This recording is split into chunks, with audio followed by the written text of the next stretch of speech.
Thank you for being here for another episode of Learning and Development, Preparing Enterprises for Tomorrow.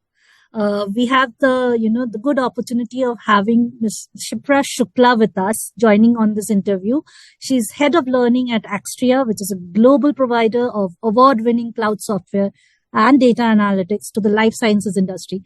Thank you, Shipra, for agreeing to join us on this platform today. Thank you. Thank you, Sumedha. Thank you for having me here. Excited to be part of this interview. Most welcome. We also have joining with us today Mr. Krishnan, Managing Director, Enterprise Coursera India. Thank you, Dallas. I'm looking forward to an insightful session with you as always. Yeah, same here. Looking forward to your questions and deep probing the way you do. Thank you. So, great, Shipra. I go with you first, right? We are seeing a lot happening in the life sciences industry, right?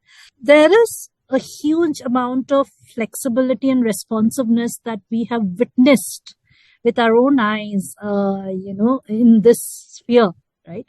But that I'm sure must not have come easy. And once you have done it, once it becomes the norm, right? You have to keep continuing to do that, deliver that. How do you, enable this? How do you keep up the pace of upskilling in such a dynamic industry, which is so core and important to being a human, right? Living and walking this earth.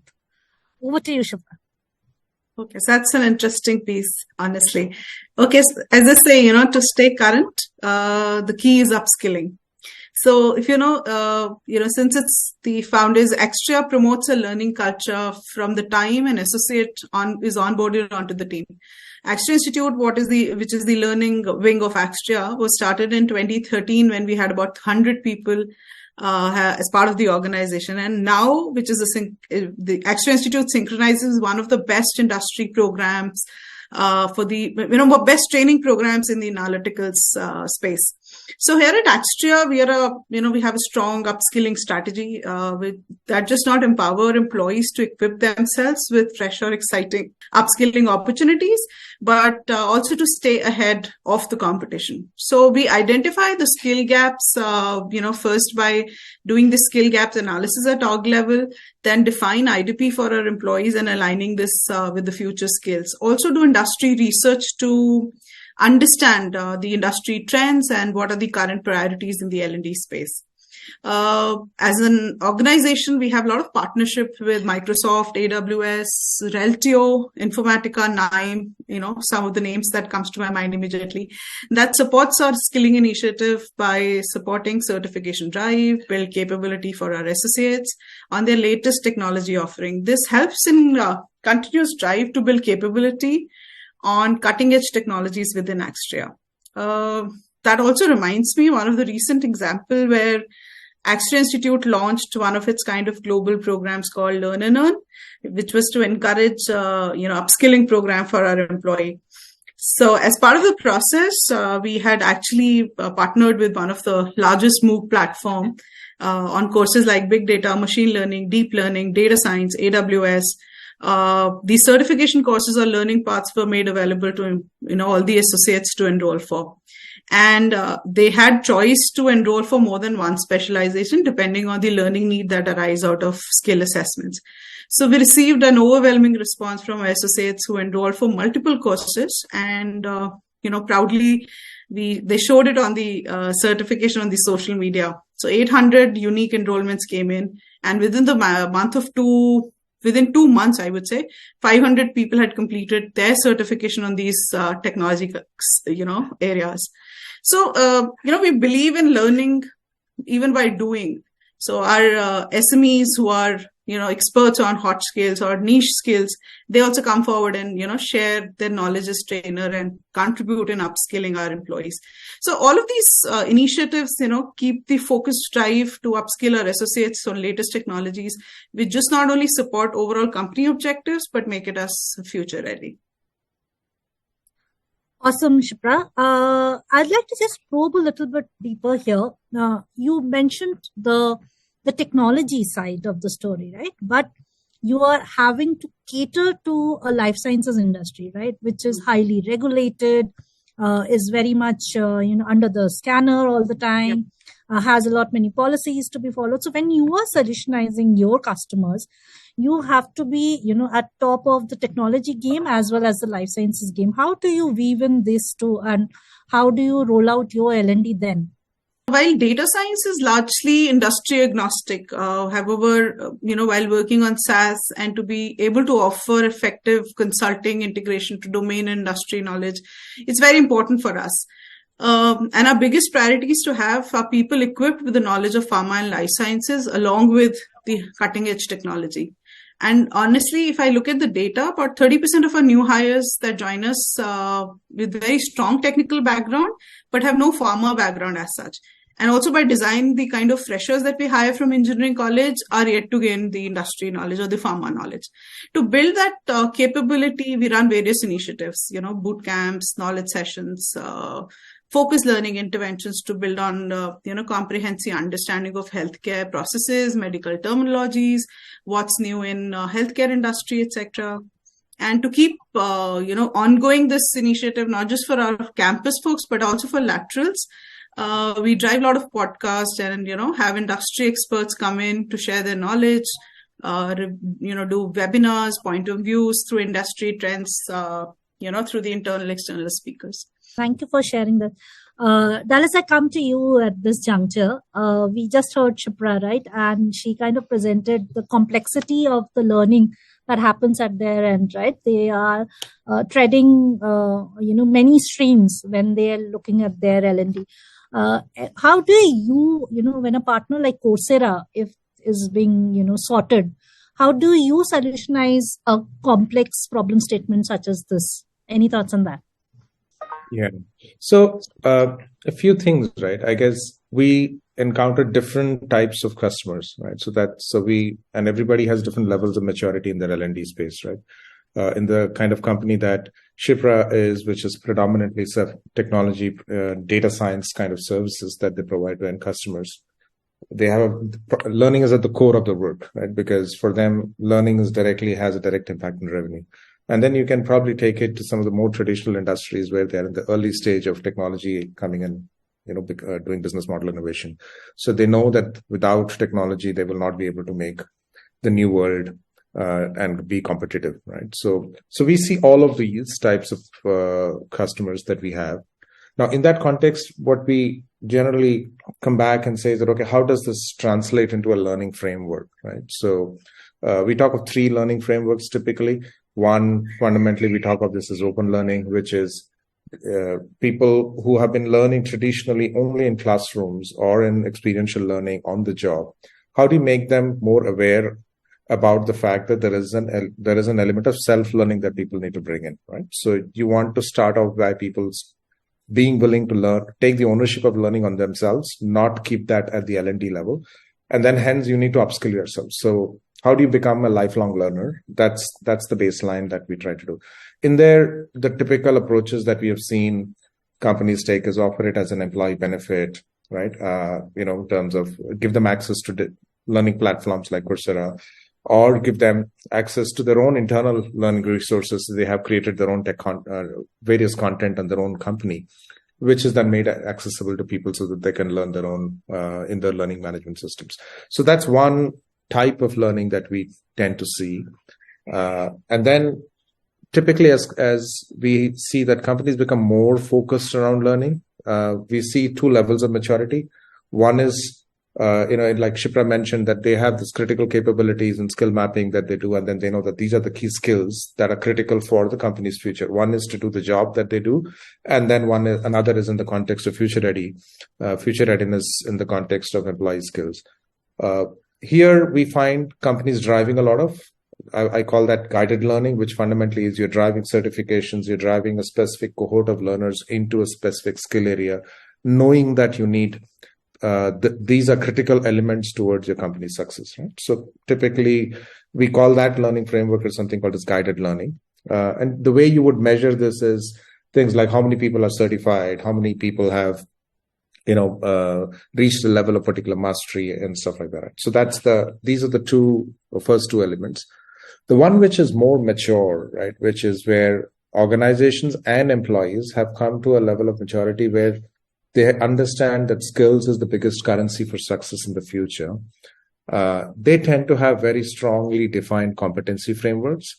They tend to have role-based definitions of capabilities and skills, and they have measurement in terms of what level that you need to be at, right? So if let's say in Shipra's business, there is data analyst is probably typically the entry-level skill in a job.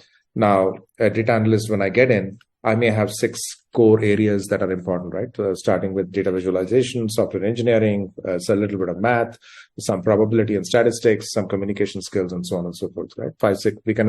We know that there are these 6 elements that are important.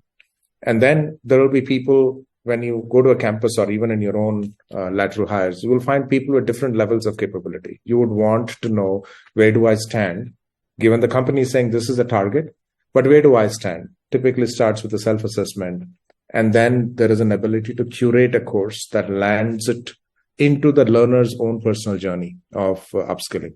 It's not done at a group or a cohort level. This is finally in the marketing world, we always talk about the holy grail is when n is equal to 1. When you can solve my problem, marketing will feel like service. Very similarly, in the learning framework, if the learner gets to know that this is where I stand and this is where I am strong at, this is where I am behind, the learners will tend to see it as a service versus having a push, right? And it's aligned to the roles, it's aligned to their career aspirations, it's aligned to the talent development framework. So that's the skills first learning, which we see as the most mature types. With the evolution of digital platforms and data-driven learning, we tend to have the ability to measure this versus running a classroom and then people go away. We don't know what happened and who is where at the end of that session, right? So digital platforms, there's a lot of data. Who has spent, who is learning how much, where is he learning, what levels of mastery is he, what kind of roles are learning, what kind of new skills, where is the new emerging skills that is coming in, how many people are learning those emerging skills versus spending time on basic conversant skills. So you can use those data and the L&D teams can make it a lot more impactful. So that's the baseline and a long answer in terms of what we see in learning frameworks and evolution of learning across industries, across companies. Tell us, this was really, really insightful, and the level of detail, it kind of brings out how intricately an L&D strategy has to be built and how much it has to be thought through, and kind of is a reflection of the hard work that leaders like Shipra and partners such as you have to put in to make it work for every individual at the end of the day, so as to attain the organizational goals. Shipra, at this juncture, I would want to delve upon another flavor of complexity that you might have to deal with, given the fact that you're a global company, right? You are operating under different time zones, different cultural diversities, different, and not just that, it could have been easy if it had stopped at that, but you also then having to deal with different regulatory frameworks because you are catering to the life sciences industry, right? I think that is another layer to it. How do you mitigate these challenges apart from the things that you've already mentioned? Any thoughts on that? Yeah, I think in our context, where we have employee based out of, with different geographies, we are primarily at India, Europe, Canada, US. It is not possible to learn learning interventions in the traditional way, the way the classroom setups were being done, which could probably just help serving a single geography and not really, serving learning needs across the organization. And today, it's our ecosystem that we run our interventions on the online mode to meet the learning needs. At Axtria, we lean heavily on technology actually to support our learning for associates at different locations. It's been great experience running, new hire boot camp. That's typically a 6-week intensive training program that's been conducted remotely, which you are able to successfully induct them into Axtria year on year. So their learning experience through remote has been great. They learn from experts somewhere sitting in India or in US or in Canada or even vice versa. There are great opportunities also to build among employees because they're attending sessions in virtual environment from different geographies and participating in same workshop, help build camaraderie among these guys. So that's one way of looking at it. As I said, technology is on our side to be able to help people learn. And today's progressive looking platforms that we have, you could call it as learning experience platforms that's available, which manage learning very well. Just in time learning, bite-sized learning, learning being available irrespective of the fact which location you are at. You could have same experience through these platforms and learn at your own, will, at your own pace, and have the similar experience, across the organization, respective of which time zone you are at. So that's what we do. We rely heavily on technology and manage our learning interventions such that we give similar experience to people across the world. Great. I think, yes, technology, like you said, is on our side, and, that has helped traverse many, difficulties or boundaries that were there before. Dallas, you are catering to 2,700 plus clients globally as well, right? And this is something that you must be encountering in your, course of day, right? Where you are also asked to solutionize a similar problem statement. How are you? Any particular framework that you has been, gone off the shelf at your end and helped your customers? Yeah, so I think Shipra covered a little bit of this in the context that when you think of a learner population and their learning needs, right, the way we look at it, there is the smallest form of the unit is typically a very small clip or a nano learning, or there are many terms used around that. It typically addresses the learning need, which we call it as learning in the flow of work, right? I'm doing something, I need to know something a little bit more. I don't know, I need some additional information. You can go and get that concept in about 30 minutes and go back and continue to progress in the work or the task that you are doing, right? Now, they are informational in nature. They will not build skills, right?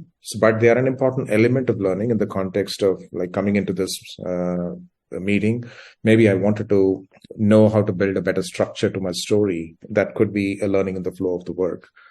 But if I were to look at it in the context of a skill, which is building expertise that is impactful in my job, that is where you need to either upskill or reskill. Right? Now, in an upskill scenario, you need to know where you are, and then you need to get to a different level of expertise. So you need to, there is an assessment, and then there is a movement between, a basic learning to an intermediate level learning to being an advanced level of learning. Now, in order to cater to this, the way what we typically do is that we have these course formats, which is if you need to just upskill into knowing something simple, there is minimum is a course element, which can be about 10 hours of learning that gets you to build a skill, in a new area. Do a hands-on project where you can convert that knowledge into a hands-on skill, which is where, where you have a ability to convert that into an outcome in the work that you do. And then the progression, which is I wanted to become an expert, where you have a learning format which takes you from this basic all the way to becoming an expert. Right? The culmination of many of those of an expert is typically a certification. I think Shipra spoke about, especially in her business, she talks about, let's say, the AWS certification or Google certifications or, Salesforce certification or many of the data platforms that exist, Snowflake and other certifications that may be important to you. Now, so we see that as a culmination. So we have this concept called CLIPS, which addresses this short form learning. We have this concept called courses, which does this basic upskilling, reskilling. Then we have a concept where we bring that set of courses, which becomes a specialization that reskills you into a new job all the way to a higher level of expertise. And then there are learning products called guided projects, where you can convert this learning into something which is hands-on, do a project, which translates into knowing where do you stand vis-a-vis the learning that you are, right? So that's the framework. And then finally, you can go write a AWS certification, a Google certification. There are learning paths. That's it. Incidentally, the industry certifications are probably the most popular one today on Coursera. We see about 200% growth on those kind of certifications. coming from industry partners, the AWS certifications or Microsoft certifications or Google certifications. We see they growing really, really well. So that's the multi-format learning. Maybe I'll just add a quick detour here. There is an emerging area with AI and this generative AI and its impact. And I feel there is another huge opportunity that is coming in that will transform some of this. I'll leave that to a later point discussion, but I do think there is exciting times ahead with Gen AI coming in as another platform capability that helps learning. Absolutely, Dallas, and very well said, because what it appears to me is that you are there at for solving any problem that an employee might have in their day-to-day operations and delivering output and delivering value to the organization where they are working and to their stakeholders, right? Because like you said, like you can either solve a problem on the job, or you would want to upskill, or you want to certification and a larger program, so on and so forth. Shipra, I come to you, and this is almost like the last leg of our conversation. Everyone, I'm sure, as L&D leaders, you are definitely at any point of time being also checked upon as to how do you measure the effectiveness. There are different terms coined around it. Someone may say ROI, someone may say effectiveness, someone may say business value, but all being camouflaged, but driving at the same idea as to how do you know that it's working, right? Whatever has been. So how do you measure? I think measuring it becomes very, very pertinent for any initiative that might have rolled out. Any thoughts on that? Yeah, I think you've touched upon an area which is very close to any L&D professional, which is, the effectiveness of learning, because without which you don't really understand how well has the program been taken and how is it resulting into a, ROI for an organization who is investing so much into the skilling programs. So for Axtria, ongoing evaluations and assessments are intrinsic. It's part of our learning and development journey. We monitor KPIs such as course completions, training completion rates, progressive rates, assessment scores, lowering down the skill gap analysis, proficiency and productivity improvisations. That all of these, put together helps determine training effectiveness and knowledge or skill acquisition by the end of the day, the associates who are upskilling or reskilling themselves. But if you look at from a overall point of view, we follow the Kirkpatrick model of learning evaluation. So it starts with level 1, which is what you call as reaction for all. And this has been done for all programs, irrespective of what type of program it is. So, post the training, employees fill their feedback, which helps us determine whether or not this program or this training has actually helped employees meet their learning objective. So that's level 1. Level 2 is the assessment. We do it for all hard skills program. So test, quizzes, demonstration, projects, capstones, that helps us evaluate the skill or the knowledge gained by the employees after the upskilling or a reskilling training program. So every training at Axtria, there has to be assessment conducted as a mandate. And we call it as a certification. So you will not have any training which is completed unless your associate, has completed or cleared that assessment. So that's level 2 for us. Level 3 is where we say behavior change. We do it for the strategic programs. So here, what we have a strong process of measuring learning effectiveness through 30, 60, 90 days learning plan. So we run this to determine what are the objectives of the learning and how do you meet that objective after 30, 60, 90 days of your learning. How have you implemented that learning on the job? So employee will have to give us what has he done after 30 days? What has he done after 60 days? How has he implemented his learning after 90 days? So this is very well defined in the organization. We capture this for, all the strategic programs that we drive in the organization. Last one, which is the ROI, which is level 4, we generally do for programs which are costing above a certain value. So, we do check on efficacy of these learning programs through, what has been the improvement in the CSAT score, NPS rating, employee productivity. So some of these, key KPIs help us understand how is it resulted into a, investment that we've put through across the training program. So that's what we follow at Axtria. That's pretty wide and deep at the same time, and I think it covers kind of the whole gambit. Shipra, just probing a little bit more on this one. The ones that you mentioned, is this assessment also going back to the employee such that it creates a pull going forward? Because the training programs, if they remain just a push from the organization, then they tend to lose their efficacy in the long term, right? How do you ensure that these assessments or any other assessment metric which guarantees that then employees are looking forward to more, right? Any thoughts on that?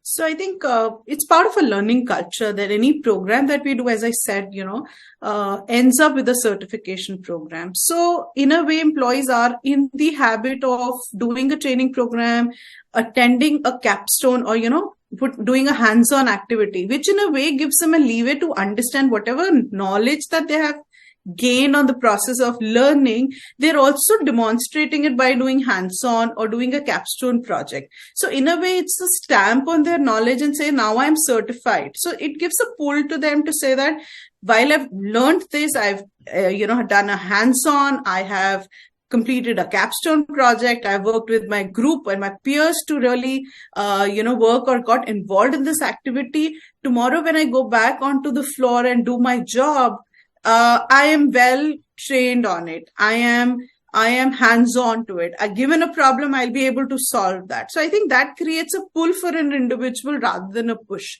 So that's been a culture now with Axtria, and every program, as I said, mandatorily ends with a certification. Wonderful. Thank you for sharing that, Shipra.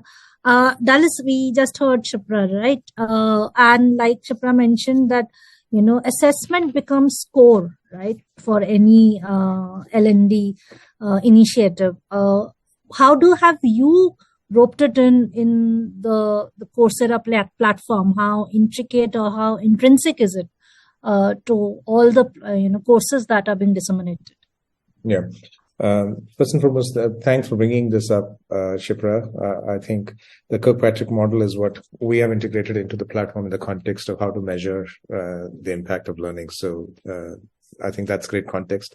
So there is the context of testing for memory, the testing for application, the complexity of bringing far multiple things, which is where a capstone project, etc., comes into the picture. So all the learning assessment aspects that Shipra spoke about are built in the context of how the platform is built. Given Coursera is built by educators, its origin is in Stanford's professors network, right? And that's where a lot of the learning pedagogical patterns are essentially integrated in the context of impact measurement. So I'll also move to the other one, which is, Shipra spoke about some of the traditional formats of learning in terms of learning impact, right? We see there are all of that is available. How many hours have people spent learning? How many courses have they done? How many completions are there, right? In order to get to certification, how much hours we have for every course, we say this is the minimum hours that you will need to spend learning. How many hours have people spent on that in reality, right? So there are a bunch of these data elements that we make it available. We call them the classical metrics because they tend to be more focused around activity that tells us that something is happening, right? It's an activity driven metric. And this is where the open learning or the guided learning would probably come in, where you measure certifications, you measure learning hours and stuff like that. In the skills first learning, we move to more what is known as a mastery based learning, right? So that your role definitions and capabilities and skill scores have a correlation. And that's the other advanced level of learning, where how many people have moved what level of mastery at the end of the learning. So, and all this is measured through skill tagging and assessments as a learner goes through the learning cycle on the program. So it tells you that, at the end of this course, your skill score moved from 200 to 275, right? your company score minimum threshold is maybe 300. So here are the 3 courses if you do, or 3 areas that you build new skills, and that will take you to that level. So kind of moves to more the mastery level, which is more, we feel, closer to an ROI in the context of direct business impact. So that's the 2 frameworks that we find. Now, when we work with customers, we also find customers who innovate around this, right? And one of the examples I'll share, and this has been made public recently, is the work that we did with PricewaterhouseCoopers.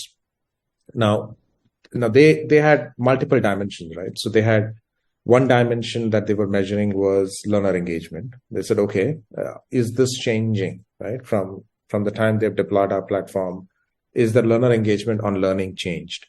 So in their case, it went up by about 20% in terms of employee engagement. So that was a measure that they looked at, right? So that was one metric. Second was, they said, okay, we need, why are we doing this? Which is where I think Shipra also spoke about alignment to business goals. Where will we learn? What will we learn, right? So they chose specific areas which had a direct correlation to the company goals, which said they're trying to move the revenue in about 3 years' time by 2.5x. And they had a few critical areas that they measured, that they said that will take them from point X to point Y.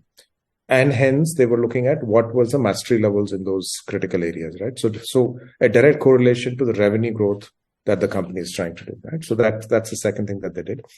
And the third one, which was very unique, which I've not seen in too many places, is that post-learning, they asked their associates, and it's a professional services company like Shipra's, is that they started asking people to build assets, digital assets that they could go and deploy in customer projects, right? At the end of this, now that you have, engagement is high, we know that hence people are learning well. What they are learning is aligned to what the business goals is. Can I translate that into something which is replicable and impactful?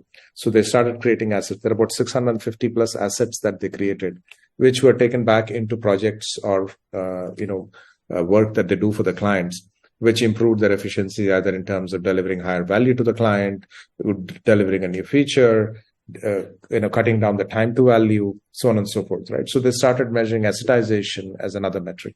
And especially in a professional services company, it's a great idea. And I think it's a great example to go and talk to.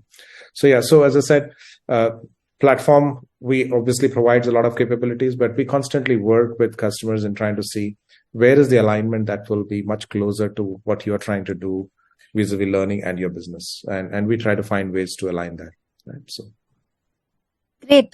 Thanks for sharing that, Dallas. And I think in the many conversations that I have had personally, I think this one point is coming through very strongly and being reiterated, and kind of gives me the comfort that yes, skill and learning and development, it is very, being acknowledged by enterprises as a very critical piece for the success of the whole organization. And they're looking into the development of each and every employee at every level of the organization. That's one wonderful theme, and that is coming across, that it's not restricted to a chosen few.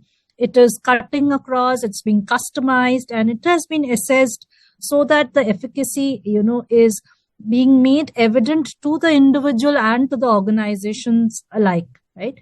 Thank you, Shipra, and thank you, Dallas, for being here and engaging on this insightful conversation. I'm sure the audience would have some very insightful key takeaways. Thank you for your time, and looking forward to many such conversations. Thank you. Thank you, Sumedha. It was nice talking to you.